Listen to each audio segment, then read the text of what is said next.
Hey guys, Mac here. So I wanted to do this segment from a couple of different perspectives, and I wanted to kind of bring it together. So success, problem solving, clarity, confidence, ideas, execution.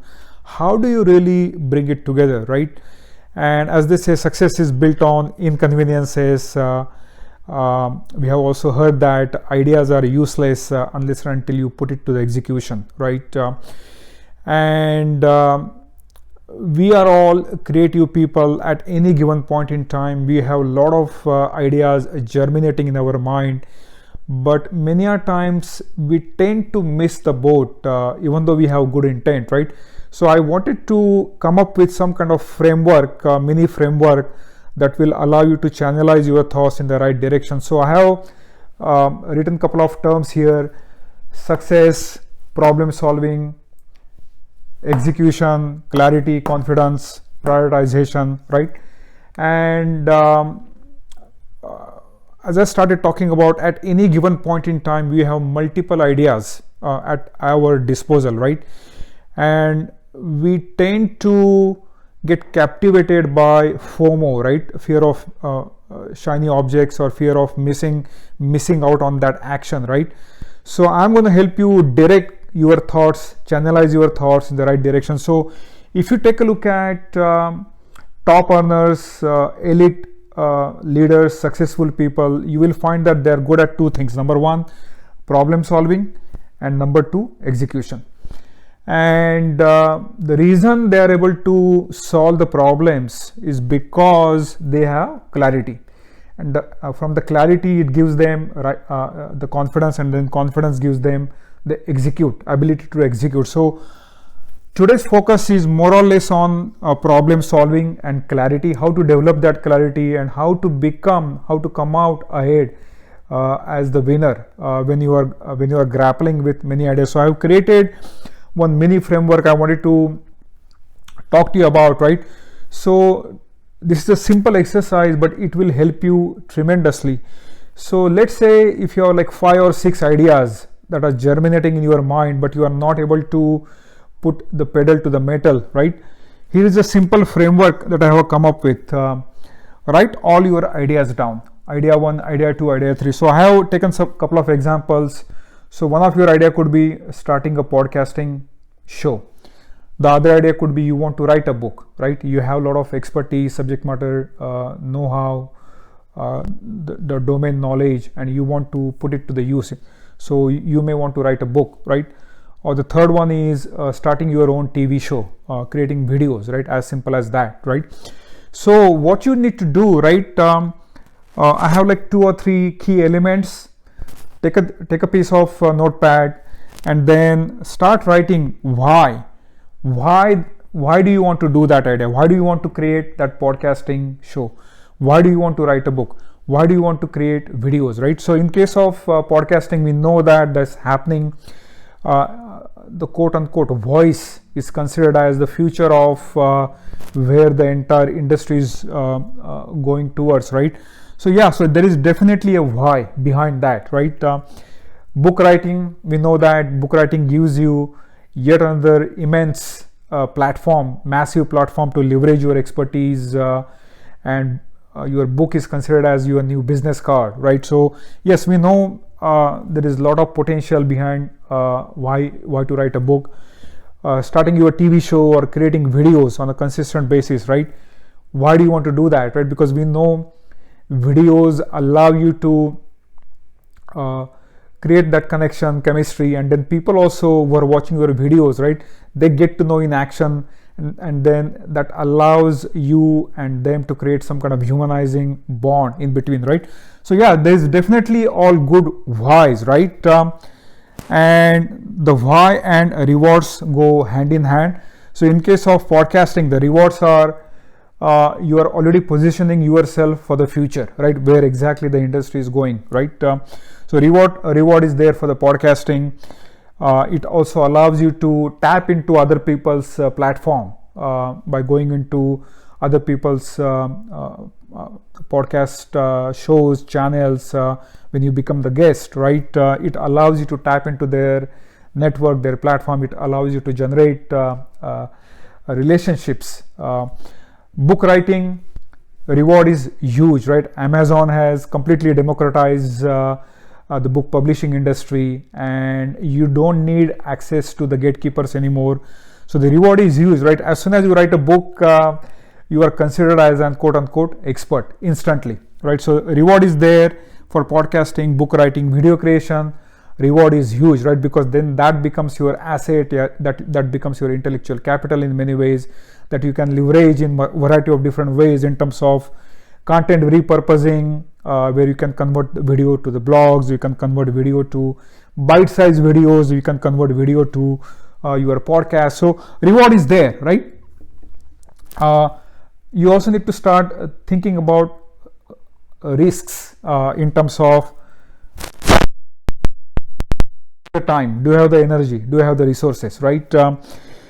In many cases, you will find that you are invariably constrained by the time, right? In which case you need to then start thinking about, hey, if I don't have a time, right, then can I latch on to other people who can do these activities for me? So for example, book writing, right? Can you hire a ghost writer? So they will take your big idea and then they will they will write a book, practically write a book in a few months, thereby elevating that so-called barrier, so-called adversity, right? The time becomes the adversity. Now you are taking care of that by hiring a ghost writer, right? Energy, right? That also takes care of that because they are doing that job on your behalf, right? And the resources, yes, you are hiring a third-party resource that is going to do that job for you, right?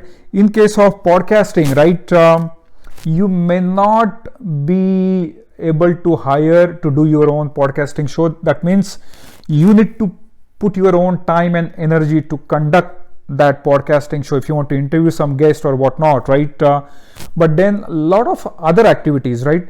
Post podcasting activity, you can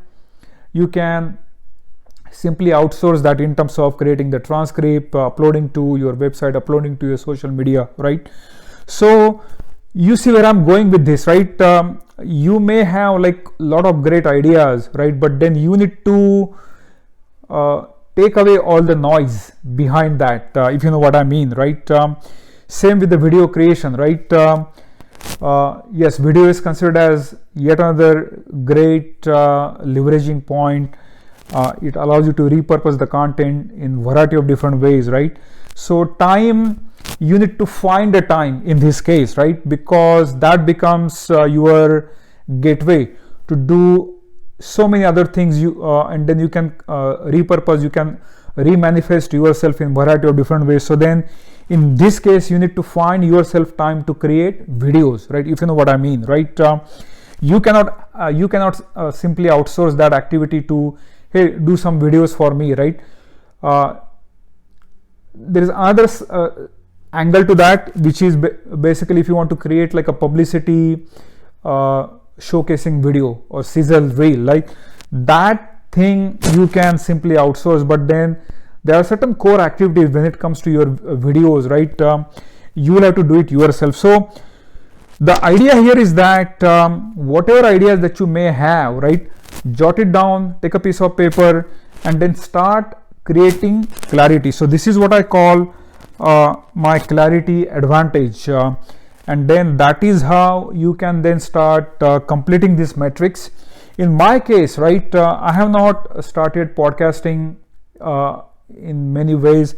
I've been doing a lot of videos, right? I have already written a book, but podcasting is something I have not really started actively, consciously pursuing, and I think I shouldn't wait for that. But right now I've been inundated with so many other things in terms of creating online courses, videos, and so on and so forth, understanding the logistics about how to publish those online courses. So that has taken grunt of my activity in terms of creating the videos. So as a result, I'm not able to devote a lot of time to the podcasting, right?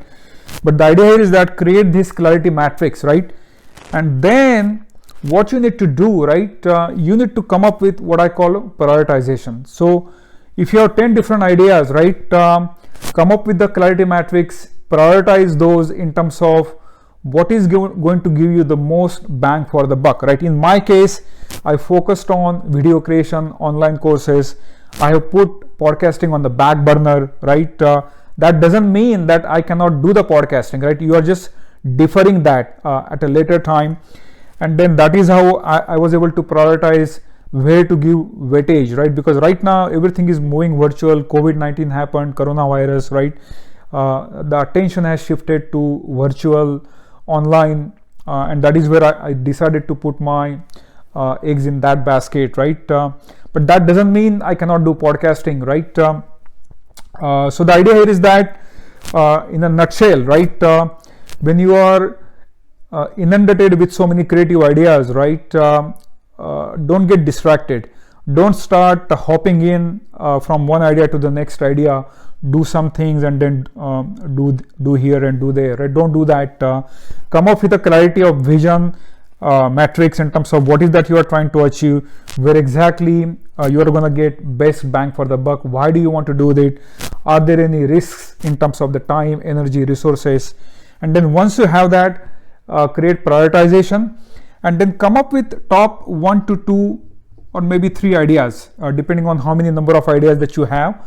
And then once you prioritize that, right, it is going to allow you to create clarity. It is going to give you more focus, and the more focus you become, the more confident you are going to become, and then that is going to allow you to go executing those ideas with full force. So I hope it added value. I would love to see what you think about it. Feel free to like my channel, subscribe to all my notifications, and then please do comment. I want to know how am I doing here, and I hope I am adding some value here. So signing off, talk to you later, take care.